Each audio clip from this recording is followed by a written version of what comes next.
Hi guys, thanks for joining me today. This video is going to be talking to you about track day cars, how to pick one, how to prepare it for the track day, get into the track, what you need to know, what you need to do, all that good stuff. It's going to be a series of videos, so today's video is basically going to talk about how to pick a car, what car to go for, what makes a good track day car, what makes a bad track day car, and then so on and so forth. Go through the series. There'll be a video on preparing for the track day. What do you need to do to the car? What's it got to have on it?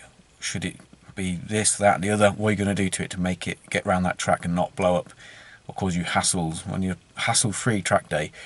There'll be also a video kit, equipment. What do you need? What's the best to have? What should you have? What shouldn't you have? And yeah, we'll go from there.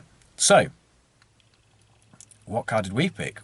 Well, we picked the Focus ST225.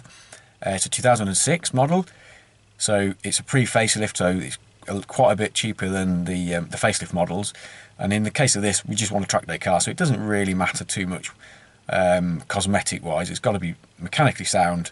You know you're gonna need to do some work to it to prepare it for the track day, so you don't need to worry too much about condition, as long as its engine's good, gearbox is good, and the bodywork, you don't want it completely rotten, but you don't need to worry about a few dents and things like that. It depends on your budget, really.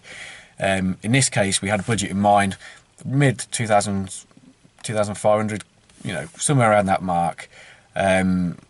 We looked into these cars. I quite like Clio 182s, 192s, but they are obviously naturally aspirated, so tuning potential isn't quite as good as a turbocharged car. I also thought all Civic Type R's, EP3s are kind of that kind of price. Even FN2s are starting to come down to the sort of upper ends of the 2000s. So yeah, there's a hell of a lot of choice out there. But what I basically did was started looking through old reviews on YouTube. We've got there's a squirrel out there. He's come to say hello. Little squirrel. Anyway, where were we? So yeah, had a look on old reviews. So much stuff on YouTube these days. Back to the sort of mid 2000s. FN2, although I've raced one, they don't get, as a standard car, they didn't get as good write-ups as the EP3. EP3s are getting a bit old now. They've been thrashed and hammered. Naturally aspirated engine, so tuning potential is tricky. Don't want to spend a massive amount of money on tuning the car up. We basically just want to buy the car, do the sort of minimal mods, and then get out on track and have a good fun in it. So that kind of led me on to Jeremy Clarkson's famous review of the Asbo car. So I knew these STs had the 5-cylinder engine, the Volvo 5-cylinder engine in. Quite liked the sound of that. So that sort of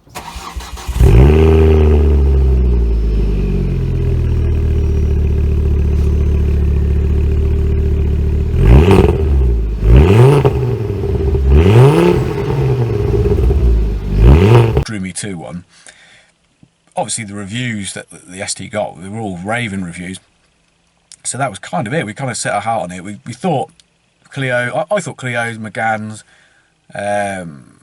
what else was there? Fiestas, and maybe not. I've never been a Ford man, to be honest, but anyway, we looked into the Clios and the Megans, but with the French reliability, we were kind of a bit concerned that as a bog standard car, things may fall apart on a sort of high mileage, older vehicle, shall we say.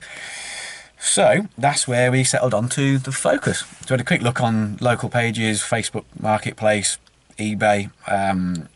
Basically looked for the cheapest Focus that was in a reasonable range, mileage wise, from Rugby. Found one in Rugby. Went and had a look at it. Found it was okay. It was pretty good. Slight misfire, and again that's where we got our this beauty. Plug-in Bluetooth OBD2 code reader. So plugged that in, read the code. It was a cylinder 1 misfire. Took that as a gamble. Took that as it was the coil pack. Anyway, bought the car, got it home, changed the coil pack, cured the fault. No more misfire, so that was a really good result. It was a bit of a risk there that could have been further issues that was going to cause us some major headaches. However, it turns out it was just the coil pack. So we changed the coil pack, and there we go. Got a running car. First thing to do was change the oil, put some decent oil in, oil filter, plugs. So we did all that, changed all that, got the car serviced, and so I'd say top 5 things really for track day is obviously getting your equipment together: crash helmet, gloves, boots if you want. Don't need them. Don't need boots or gloves, but it's nice to have. Number 2, get a sound car. 3, service it, make sure it's right. 4, definitely get some good tyres on it. And 5, definitely change the brake pads. You have a bad day if you get out there on track with some standard pads. As soon as they overheat, they fade, boiling brake fluid. You know, it's not a good place to be. You will definitely ruin your day if you can't rely on those brakes. So the first thing to do in terms of brakes performance is pads and a brake fluid flush. Flush that out, put some new fresh fluid in, some new pads in, and you'll find you'll have a good day. You've got a reliable car with some good brakes in. You can have fun. You're not going to break lap records. You're not going to set the world alight, but you will have a good fun few hours on track. So that's all for me really. I just want to give a brief chat about track days and the Focus, and I was going to do a car review, but I think for now we just try and keep these videos to sort of 10 minutes long, and just keep churning out the content for you. Thanks very much. Cheers guys. Speak to you later. Bye bye.